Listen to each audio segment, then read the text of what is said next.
C'était en 2019. J'étais en deuxième année d'université et je faisais du babysitting 3 à 4 soirs par semaine pour rembourser ma voiture. Pendant environ un mois, je gardais un petit garçon de 3 ans une fois par semaine. Les parents parlaient doucement, mais ils étaient aimables. Ils partaient toujours à l'heure du coucher, donc je n'avais qu'à veiller à ce que l'enfant dorme bien pendant leur absence, qui durait généralement 4 à 5 heures. Ce soir-là, je suis arrivé vers 20 heures. J'ai salué les parents qui m'ont dit que l'enfant dormait déjà dans sa chambre. Ils m'ont remercié, puis sont partis. Je ne leur ai jamais demandé ce qu'ils faisaient pour sortir si tard chaque semaine. Je crois qu'ils ont mentionné une fois qu'ils allaient en ville, peut-être une soirée en amoureux. Bref, j'ai posé mon sac et j'ai fait le tour de la maison comme d'habitude. Puis, je me suis assise sur une chaise dans le salon. Ils me disaient toujours de regarder la télévision, de préparer à manger ou autre, mais en général, je passais mon temps sur mon téléphone en allant de temps en temps vérifier que l'enfant allait bien. Moins d'une heure plus tard, j'ai reçu un appel de la mère. J'ai évidemment répondu, mais j'ai été surprise par sa question. « Est-ce que tu viens de m'appeler ?» J'ai répondu « Non, je suis à la maison, je n'ai appelé personne. » Je suppose qu'elle avait reçu un appel d'un numéro inconnu, mais que personne n'avait parlé lorsqu'elle avait décroché. Elle a pensé que cela pouvait venir de moi, peut-être à cause d'un problème de téléphone. Je l'ai rassurée en lui disant que tout allait bien, puis elle a simplement conclu « D'accord », avant de raccrocher. Je n'y ai pas prêté plus d'attention. C'était sans doute une mère inquiète qui voulait s'assurer que tout allait bien. J'ai vérifié une nouvelle fois que l'enfant dormait, puis je me suis rassise. Une vingtaine de minutes plus tard, alors que je regardais une vidéo sur mon téléphone, j'ai remarqué des phares éclairer la fenêtre. La lumière filtrait à travers les stores. J'ai d'abord pensé qu'un voisin rentrait chez lui, mais après quelques minutes, sans que la lumière ne disparaisse, je me suis levé pour regarder par la fenêtre. Une berline gris foncé était garée juste devant la maison, au bord du trottoir. Elle semblait vieille et rouillée, avec des vitres teintées. J'étais tellement concentré sur la voiture que j'ai failli ne pas remarquer l'homme qui se tenait un peu plus loin. Il était près du bout de l'allée, vers le trottoir, et il regardait directement la maison. J'étais inquiète, mais comme ce n'était pas chez moi, je n'osais pas intervenir. Je me suis contenté de l'observer discrètement. Au bout d'une minute, il est retourné à sa voiture et est monté à l'intérieur. La voiture a démarré très lentement, comme si le conducteur continuait à observer la maison. Les phares ont balayé la route entre les arbres, puis la voiture s'est arrêtée un peu plus loin. Je pouvais encore voir la lumière à travers les arbres, immobile. Puis, s'était éteinte. Comme s'il s'était garé et était sorti. J'ai envisagé plusieurs explications. Peut-être quelqu'un qui cherchait une adresse et s'était trompé. Trouvant cela étrange, je suis resté près de la fenêtre pendant 5 bonnes minutes, mais je n'ai vu personne revenir.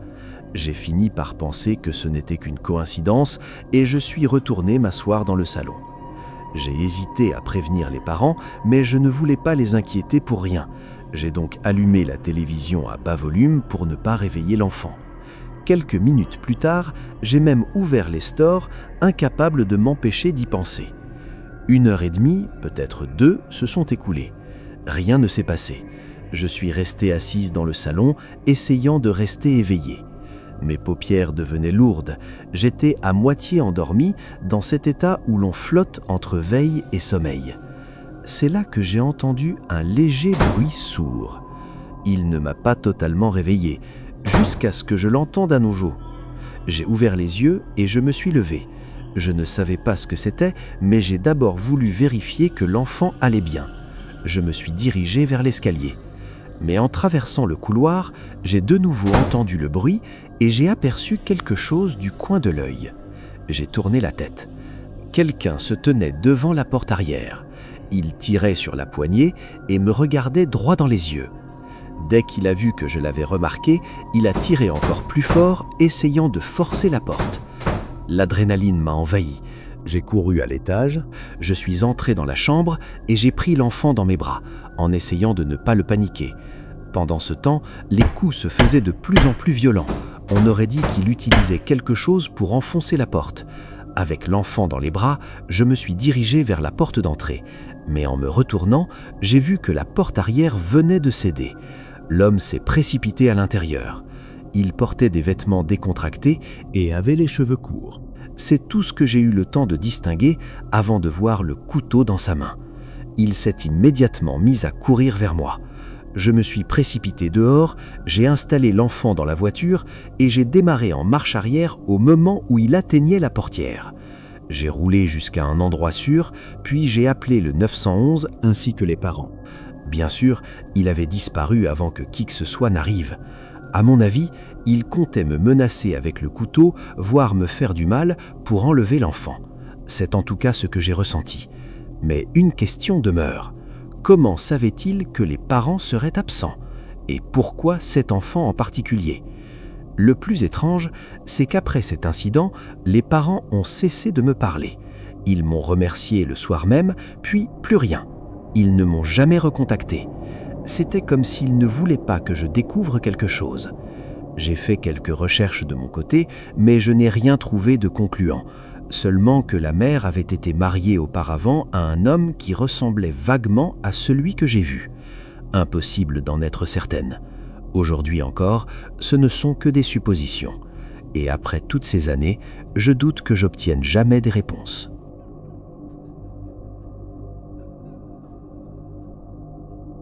C'était l'année dernière, lors d'un road trip en solitaire entre le Wisconsin et le Montana.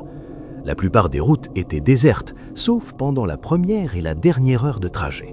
Le reste n'était qu'une succession de forêts, de champs et parfois de petites montagnes, surtout en allant vers l'ouest. Vu mon planning, je devais conduire toute la nuit et une bonne partie de la journée plutôt que d'étaler le trajet sur 2 jours et payer une nuit d'hôtel supplémentaire.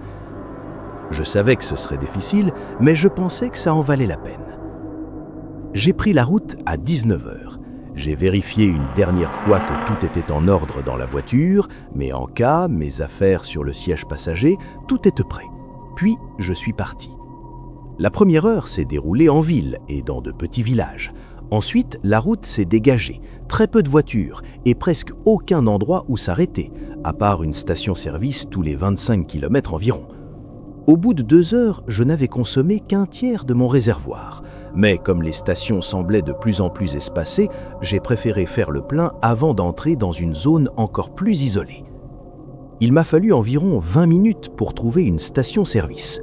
Elle était complètement vide, un petit endroit avec 4 pompes à essence et une supérette fermée. Je me suis garé près d'une pompe, je suis sorti et j'ai commencé à faire le plein. L'essence coulait extrêmement lentement, presque 1 minute pour un seul gallon. Je me suis appuyé contre la voiture en attendant. C'est à ce moment-là qu'une autre voiture est arrivée.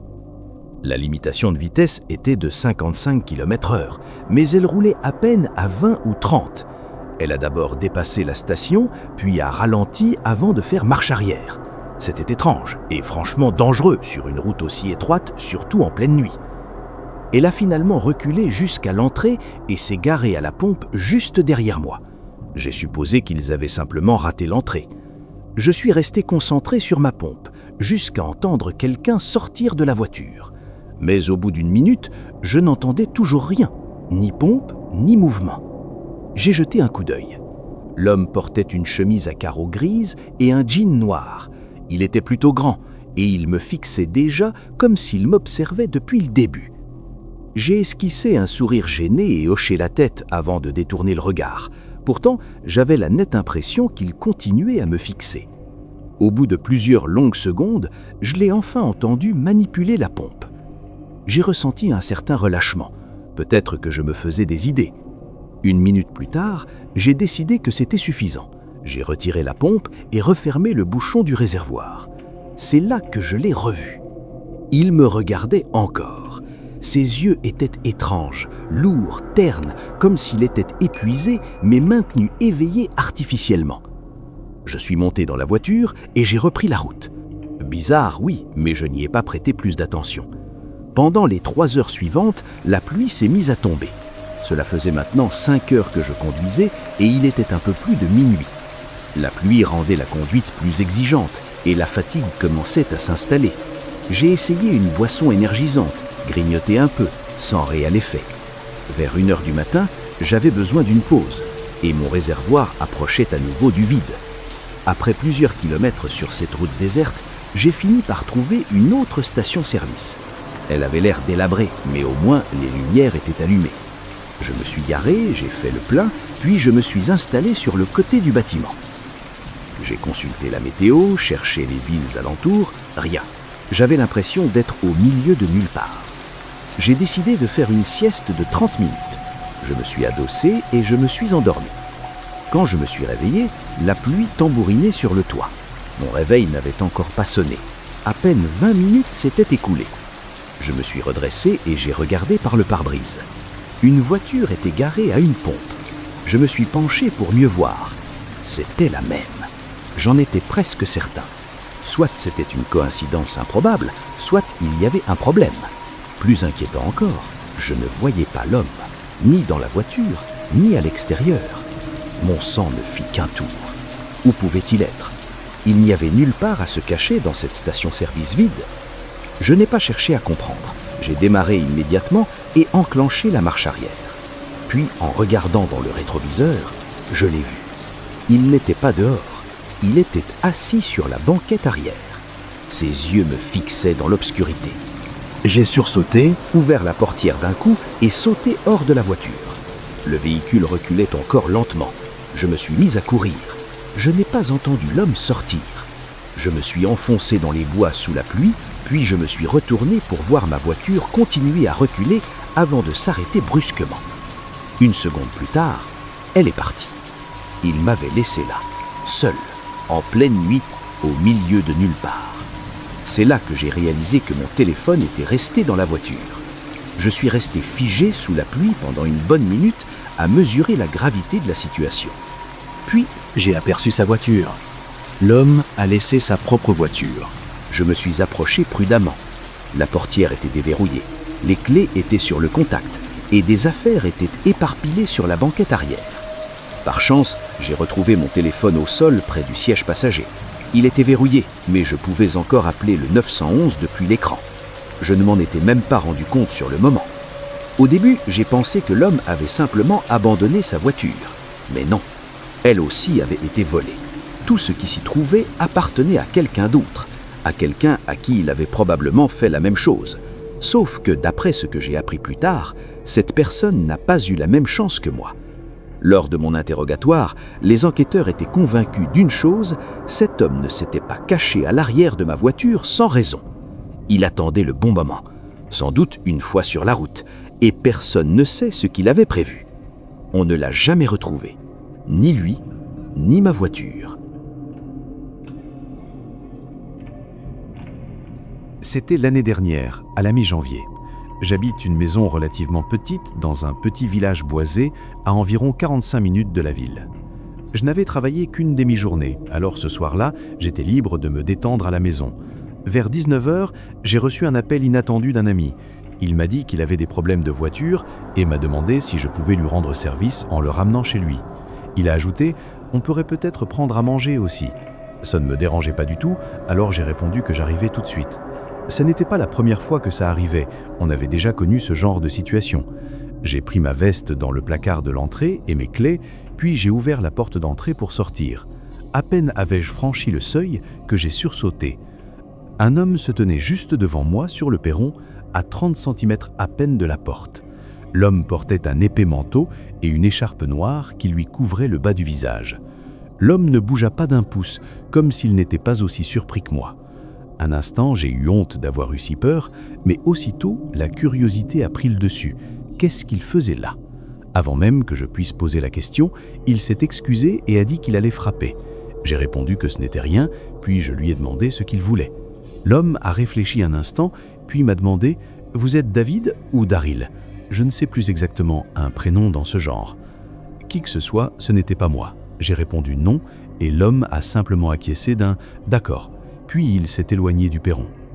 Je suis sorti, j'ai refermé la porte à clé et je me suis assuré qu'il avait bien parcouru toute mon allée avant de monter dans ma voiture. J'ai repensé à cette rencontre étrange pendant tout le trajet jusqu'au travail de mon ami. Ma maison est située dans un quartier isolé. On ne voit pas souvent des inconnus débarquer chez les gens car les habitations sont perdues dans les bois avec de longues allées. S'il cherchait quelqu'un d'autre, ça expliquait sans doute la situation. J'ai récupéré mon ami et on a mangé rapidement chez Culver's, puis je l'ai ramené chez lui. Il était environ 21h.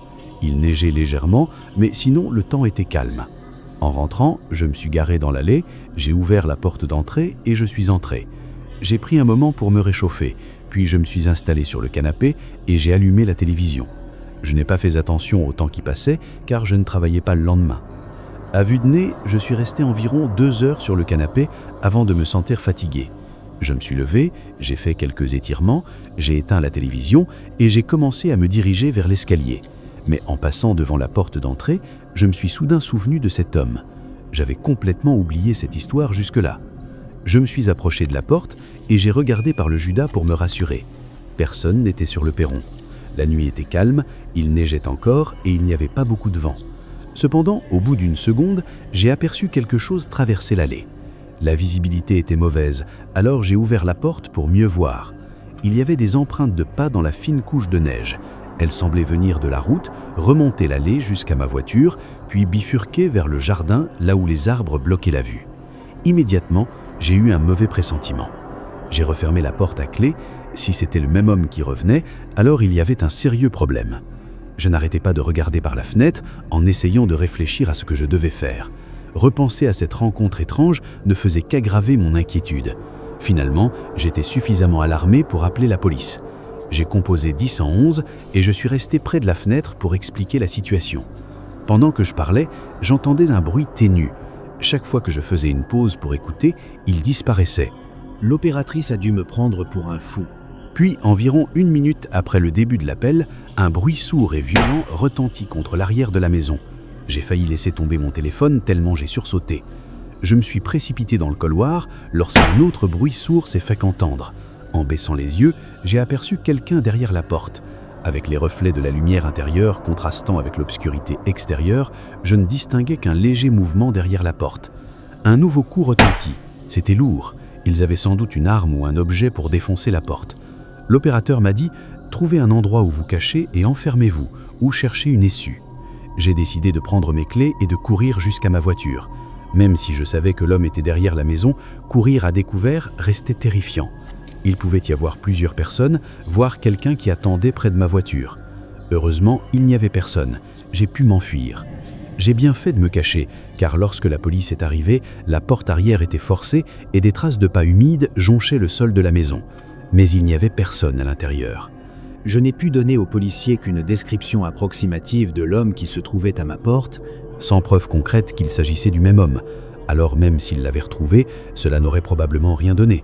Mais ils ne l'ont jamais retrouvé.